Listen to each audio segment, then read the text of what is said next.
নমস্কার, দেখছেন কলকাতা টিভি। আপনাদের সঙ্গে এই মুহূর্তে রয়েছে আমি অভিক। শুরু করছি সংবাদ সারাদিন। আর প্রথমেই নন্দীগ্রামের দিকে নজর রাখবো, কারণ নন্দীগ্রামের থানার সামনে সেখানেই তৃণমূলের বিক্ষোভ। যুব তৃণমূল সভাপতি, তাকে মারধর করার অভিযোগ উঠেছে।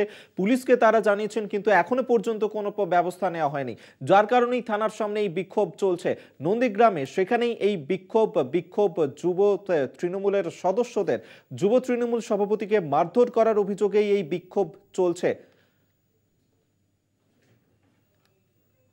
উৎপল সামন্ত এই মুহূর্তে আমাদের সঙ্গে টেলিফোনে রয়েছেন প্রতিনিধি। বিস্তারিত জানবো। উৎপল, ঠিক কি ঘটনা ঘটেছে সেখানে, কি কারণে এই বিক্ষোভ দেখাচ্ছেন তৃণমূল কংগ্রেসের তরফ থেকে? দেখো অভিক, নন্দীগ্রাম থানার সামনে অবস্থান বিক্ষোভে বসলো তৃণমূল কংগ্রেস। আজকে বিকেলে তমলুক সাংগঠনিক জেলা তৃণমূল কংগ্রেসের সভাপতি অসিত ব্যানার্জির উপস্থিতিতে এই বিক্ষোভ কর্মসূচি চলছে। বলে রাখি, বিরোধী দলনেতার বিধানসভা কেন্দ্র নন্দীগ্রাম, আর এই নন্দীগ্রাম এক ব্লকের সোনাচূড়ায় গতকাল রাতে যুব তৃণমূল কংগ্রেসের সভাপতিকে মারধর ও হেনস্থার প্রতিবাদে এই অবস্থান বিক্ষোভ চলছে। গতকাল হলদিয়াতে একটি সভা ছিল শুভেন্দু অধিকারীর। সেই সভার পরে নন্দীগ্রামের সোনাচূড়ায় যুব সভাপতিকে মারধর বা হেনস্থা করা হয় বলে তৃণমূল অভিযোগ করছে। এমনটাই অভিযোগ উঠে আসছে। তার পরিপ্রেক্ষিতে আজকেই নন্দীগ্রাম থানার সামনেই তারা অবস্থান বিক্ষোভ করছে।